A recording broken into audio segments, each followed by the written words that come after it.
anak-anak?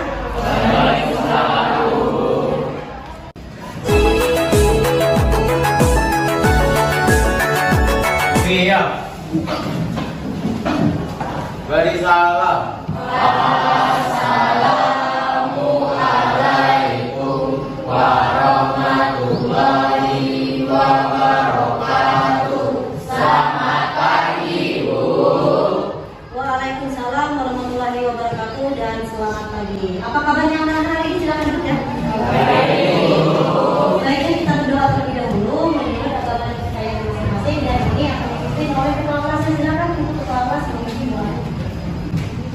Sebelum memulai kegiatan pada hari ini, alangkah baiknya kita berdoa menurut agama dan kepercayaan masing-masing. Doa mulai.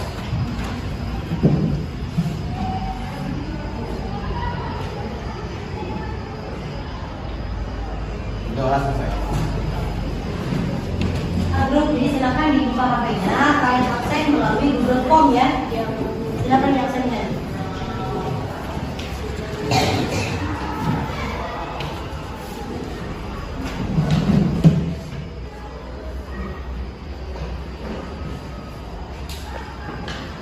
Untuk kali ini bisa kita mulai materinya. Nah, ini kesepakatan yang tadi kalian ini kalian buat. Di sini ada data tertulis waktu. Kemudian berpakaian yang rapi, tidak berbicara atau ngobrol saat dulu atau orang lain berbicara, kemudian saling menghargai. Nah, hal ini yang harus kalian ikuti aturannya. Kemudian sebelum masuk ke materi yang baru, di sini apakah kalian masih ingat dengan materi minggu lalu terkait dengan klasifikasi virus? Masih ingat? Masih ada yang bisa mengulang kembali? Oke. Nah, mengingat klasifikasi virus di sini kita akan mempelajari materi berikutnya yaitu tentang peranan virus. Nah, mungkin selama ini kalian menganggap bahwa virus itu adalah hal yang menakutkan, bahwa virus itu tidak ada sama sekali gunanya, bahwa virus itu semuanya memiliki dampak negatif. Namun nanti setelah kalian mempelajari peranan virus itu sendiri, kalian akan paham. Nah, di sini untuk tujuan pertama, kalian nanti akan diajarkan dengan membuat memecahkan satu masalah. Nanti di sini kalian akan menganalisis permasalahan itu sehingga nanti kalian akan mencari solusi dari permasalahan yang kalian diskusikan dengan kelompoknya. Referensinya boleh di internet, boleh di buku, boleh di jurnal dan lain sebagainya. Itu terkait dengan materi yang akan disampaikan. Nah, permasalahan ini nanti silahkan kalian pecahkan. Pecahkan ini bukan menggunakan batu ya, tetapi di sini kita lebih mencari solusinya. Kira-kira bagaimana sih solusinya? Nah, seperti itu ya. Oke ya, untuk PBL tadi atau problem ini merupakan suatu model pembelajaran yang berbasis pada masalah, di mana masalah tersebut digunakan sebagai pendorong siswa. Nah, di sini nanti akan mendorong kalian untuk berperan lebih aktif ya, menggunakan pengetahuan untuk merumuskan sebuah teori yang mana mencari informasi relevan melalui diskusi dalam sebuah kelompok. Nah, di dalam sebuah kelompok ini kalian dianjurkan untuk berkolaborasi, saling bekerja sama. Nah, kerjasama kalian inilah yang nantinya akan dinilai, itu ya. Nah, untuk penilaiannya apa saja? Di sini ada penilaian yang pertama itu adalah hasil sikap. Paham sampai di sini untuk menilai asesmen?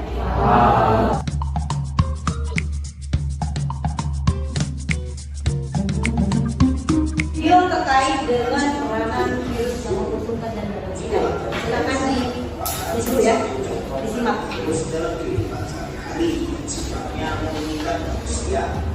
Lalu apakah semua virus itu mematikan?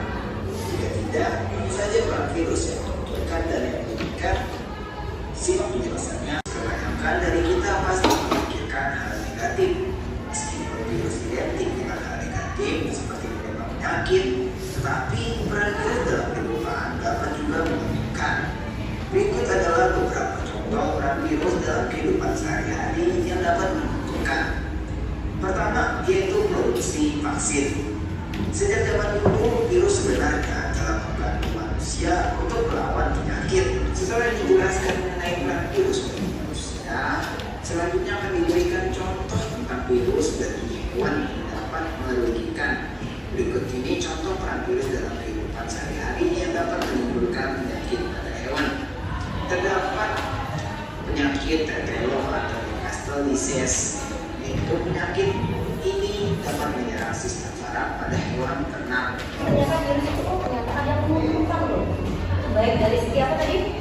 Di bidang pertanian maupun di bidang kesehatan. Kalau untuk kesehatan tadi untuk pembuatan apa? Vaksin atau insulin dan yang lain-lainnya ya. Oke.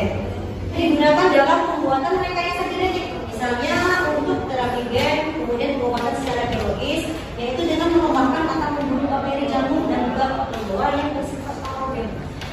Gitu ya. Nah kemudian yang ketiga, pembuatan perangkat elektronik. Nah, dan di dalam tim ilmuwan dari John Innes Kentucky, Inggris berhasil menginokulasikan optical virus dan mencampurkan dengan senyawa besi untuk membuat kapasitor, sehingga nanti alat penyimpanan energi listrik yang bisa dihasilkan dari virus. Kapan dibahas coronanya ya Ibu ya? Nah ini dia. Apa itu corona? Sudah tahu ya pastinya. Corona itu apa sih? Virus yang beberapa tahun yang lalu cukup membuat hati ini deg-degan tentang corona. Apa itu corona? Kenapa kami harus seperti ini? Kenapa kami harus seperti itu? Sehingga timbul pertanyaan-pertanyaan. Masa virus corona bisa mematikan? Seganas itukah virus?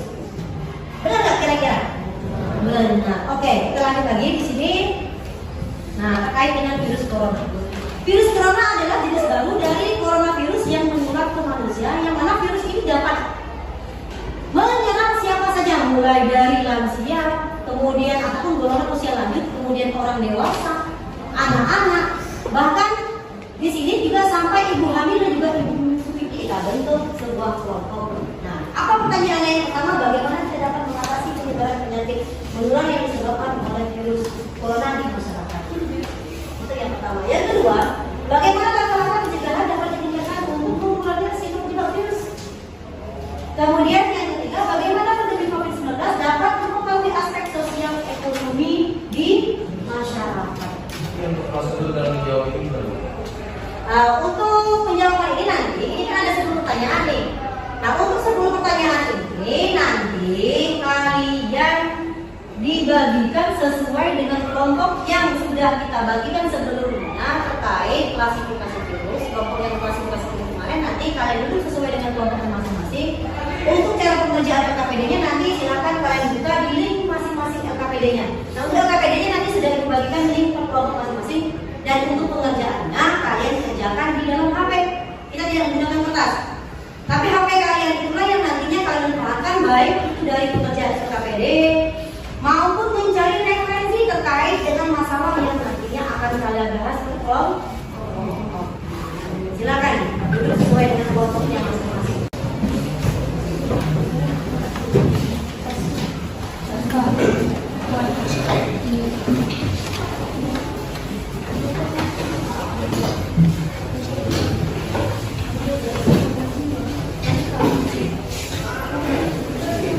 Silakan diatur ya tempat duduknya sesuai dengan kelompoknya masing-masing.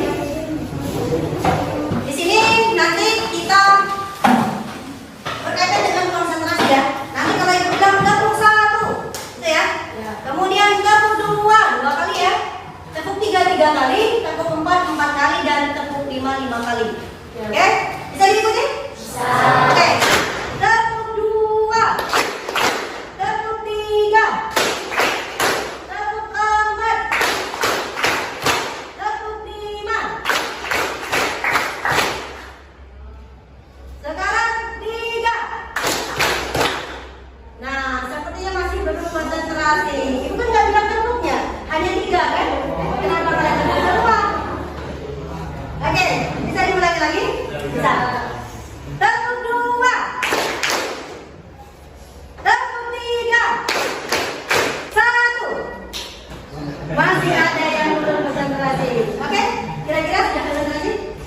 Tidak ya, baiklah. Jadi bisa kita mulai untuk pengerjaan LKPD-nya. Untuk pembahasan LKPD-nya kita cabut undi dulu, karena ini terkait materi Bu. Kami pengennya yang pembahasan nomor 1, 2 saja Bu. Nah daripada ini nanti terjadi ketidakadilan, maka silakan perwakilan kelompoknya masing-masing untuk maju ke depan untuk cabut undian terkait LKPD berapa yang kalian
dari buku boleh, atau dari yang lain-lainnya.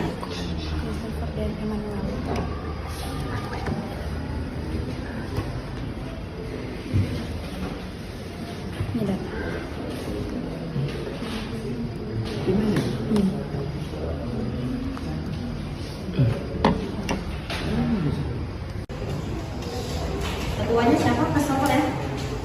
Mas Novel nanti siap-siap mau diskusi ya.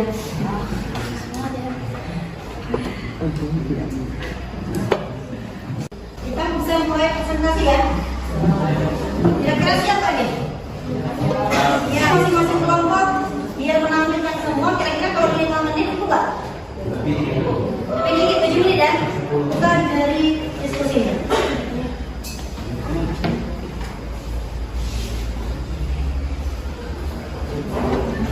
Hasil NKBD kami.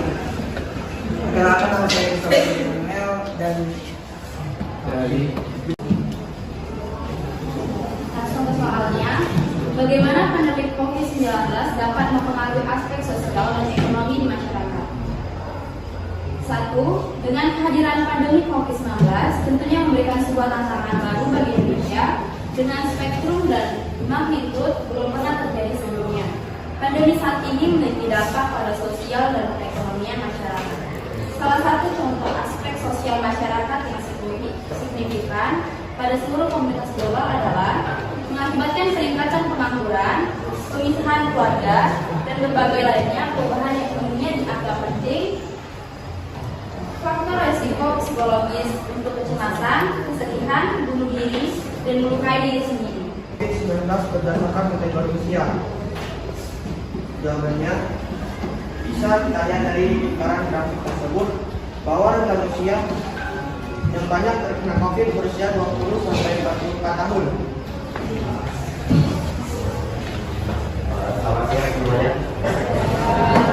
Saya dari Bukalupur dari kelompok 5 ditanya. Usia 20 sampai 44 tahun itu termasuk usia produktif gitu kan. Selain faktor karena kesalahan akibat bekerja, apakah ada faktor lain yang dapat menyebabkan usia tersebut usia produktif itu jadi gampang terkena penyakit itu? Terima kasih.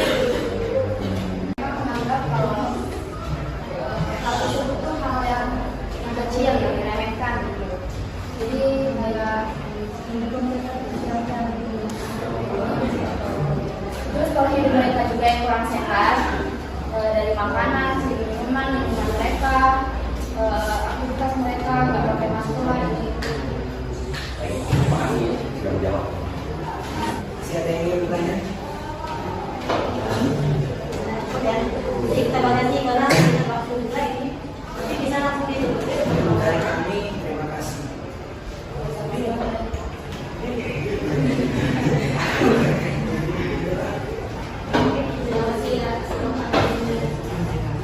Sekian dari kami, terima kasih. Jadi langsung kita Oke, kelompok kita TPD 2. Dan di sini mereka membahas tentang bagaimana pandemi COVID-19 dapat mempengaruhi aspek sosial dan ekonomi di masyarakat. Nah, mereka sudah memaparkan tadi sedikit jawaban mereka, namun sebenarnya itu cukup terwakilkan ya. Nah, semenjak pandemi COVID kemarin, memang ini sangat berpengaruh baik dari aspek sosial maupun aspek ekonomi. Nah, dari aspek ekonomi itu sangat parah ya, bahkan banyak pedagang-pedagang yang mereka yang dari awalnya itu cukup ramai, kemudian munculnya pandemi ini sehingga membuat hasil jualan mereka sangat-sangat menurun. Dan ini sangat berdampak sekali dan ini juga bisa berpengaruh nantinya. Bukan hanya dari segi ekonomi, bahkan ke sosialnya pun akan turun. Mulai dari ekonomi turun ke sosial. Itu ya. Sosialnya apa? Nah, sosial ini banyak sebenarnya, dari sosial lingkungan, sekolah, masyarakat, bahkan di lingkungan-lingkungan yang lainnya. Misalkan di sini ada himbauan semenjak pandemi ini kita tidak boleh lagi berkerumunan. Ini juga salah satu dampaknya yang dari awal kita selalu berani terjaga. Semenjak ada pandemi kita sudah mulai menjaga jarak. Nah kemudian di bagian bawah tadi itu ada yang berupa diagram. Nah di sini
penyediaan informasi yang akurat.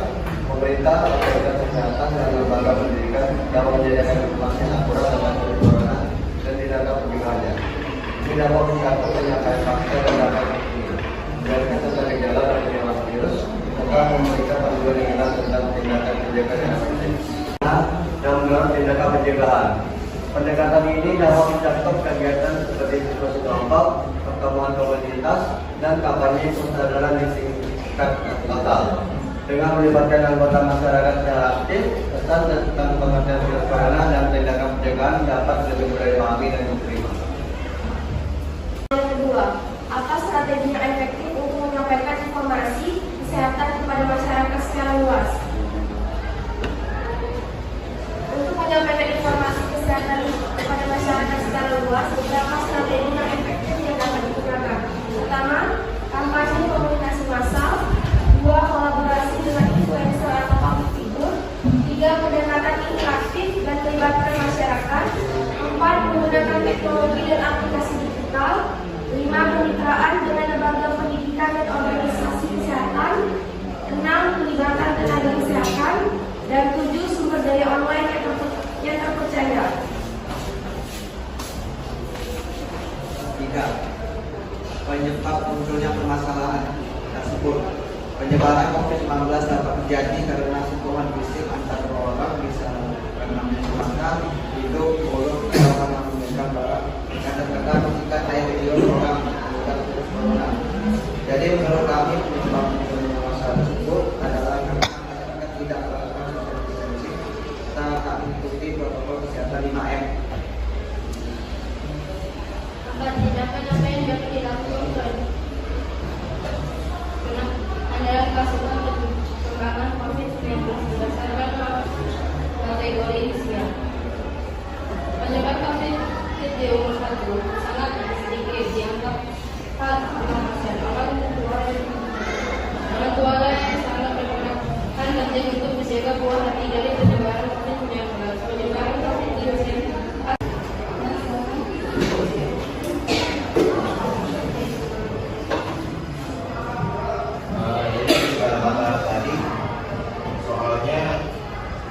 bagaimana strategi untuk menyampaikan informasi tentang COVID-19. Nah, itu kan udah dijawab dengan baik. Jadi pertanyaannya dengan cara apa? Bagaimana kita menyampaikan informasi itu kepada masyarakat?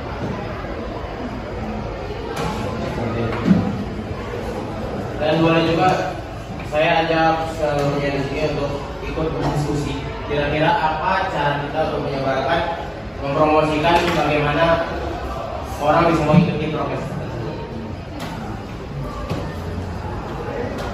Saya ingin menanyakan pertanyaan kelompok di depan, boleh juga kelompok yang lainnya mencari jawaban pertanyaan yang dari atas.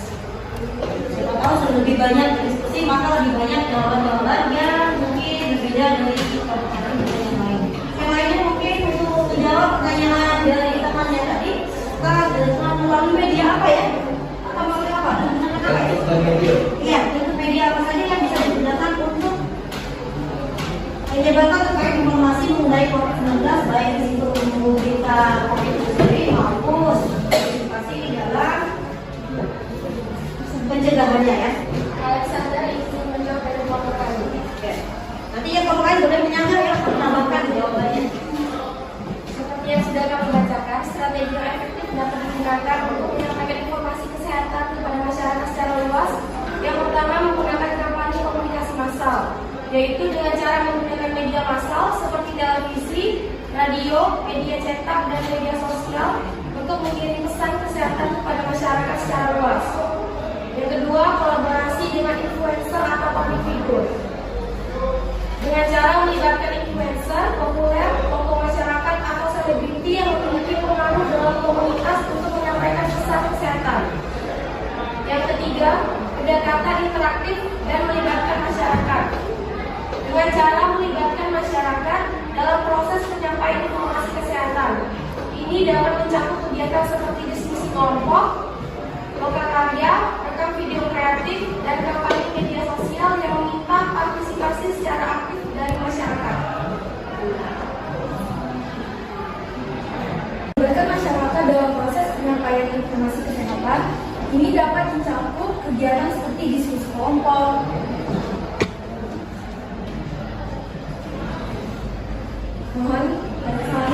penggunaan teknologi dan aplikasi digital, menggunakan teknologi modern seperti aplikasi mobile, pesan teks, atau platform online untuk menyampaikan informasi kesehatan secara efektif. Kemitraan dengan lembaga pendidikan dan organisasi kesehatan, berkolaborasi dengan sekolah, perguruan tinggi, lembaga pendidikan, dan organisasi kesehatan lainnya. Sekian hasil diskusi dari pertemuan ini. Terima kasih. Assalamualaikum warahmatullahi wabarakatuh. Waalaikumsalam warahmatullahi wabarakatuh.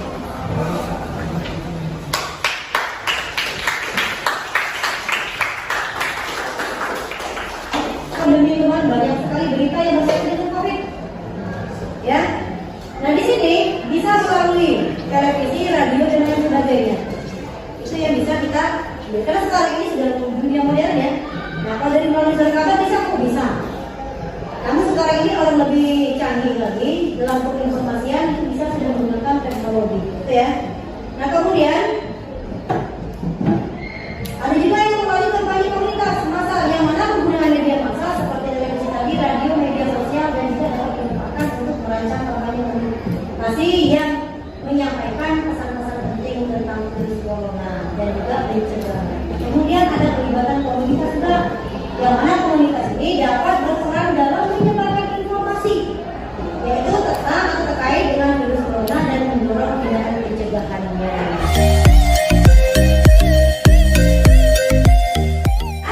Karena waktunya tidak memungkinkan lagi untuk diskusi, jadi di sini ibu cukupkan dulu presentasinya. Namun di sini kira-kira apa kesimpulan yang dapat kita ambil dari materi yang tadi? Peranan virus yang membutuhkan dan merugikan. Ada yang bisa membantu ibu untuk menyimpulkan materi kita pada hari ini? Silakan katakan. Ada yang bisa menyimpulkan materi pada hari ini? Iya, silakan Alex. Ngobrol perkenalan ya. Iya. Nama saya. Ya silakan. Jadi yang kita bahas hari ini tentang virus itu. Ya. Dari materi kemarin klasifikasi virus dan itu sudah dijawab sama Jericho dari kami. Seterusnya kita bahas tentang manfaat dan kerugian dari virus tersebut. Seperti manfaatnya bisa menjadi vaksin dan insulin. Iya. Dan kerugiannya menjadi penyakit pada manusia, hewan, dan tumbuhan. Pada manusia bisa jadi rabies, bisa jadi corona seperti tadi. Pada hewan ya biasa ini. Bagi saya seputaran itu Bu, sebab akibat dan dampaknya terhadap masyarakat, terhadap kehidupan manusia dari sosial, ekonomi, modernisasi dan lain-lain seperti itu. Ya, baik. Mungkin sekian dari saya. Ya, jadi kesimpulan materi kita pada hari ini, selama ini kita seperti yang dari awal itu sebutkan bahwa virus itu hanya menakutkan semua ya. Tapi ternyata di sini ada virus yang bisa berperan baik untuk kehidupan manusia. Terima kasih untuk diskusi hari ini. Gue rasa kalian sudah melakukan tugas kalian dengan baik. Mudah-mudahan nanti ke depannya kalian bisa menjadi orang sukses semua, bisa menjadi ilmuwan. Nah, dengan awal mula kalian berdiskusi ini nantinya kalian bisa menjadi orang yang lebih baik lagi nanti. Karena kalian akan tidak pernah mengalami kasus seperti ini, sehingga kami mencari. Nah, sesungguhnya pembelajaran itu sangat mudah ya. Dengan melalui genggaman kita, atau genggamannya bukan dengan kata-kata, tetapi handphone. Handphone itu adalah segala sumber informasi yang bisa kalian dapatkan dari situ. Maka kita kasih hapus dulu untuk hari ini.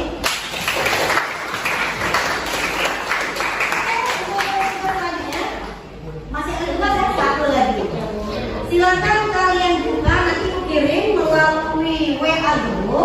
Itu link terkait dengan ujian formatifnya atau untuk uji pengetahuan kalian seputaran COVID. Di situ ada soal-soal yang banyak, silakan kalian jawab dengan cepat, ya.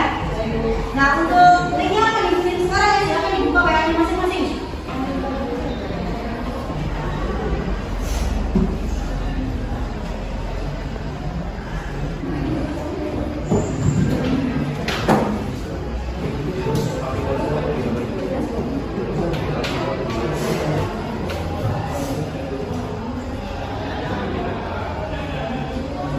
mudah-mudahan apa yang disampaikan hari ini bisa menjadi pembelajaran yang baik buat kalian dan bisa bermanfaat ke depannya tentunya ya. Nah nanti materi selanjutnya kita akan membahas tentang bioteknologi. Dan ini masih ada hubungannya dengan virus nanti ya. Jadi untuk bab selanjutnya silakan kalian pelajari tentang bioteknologi.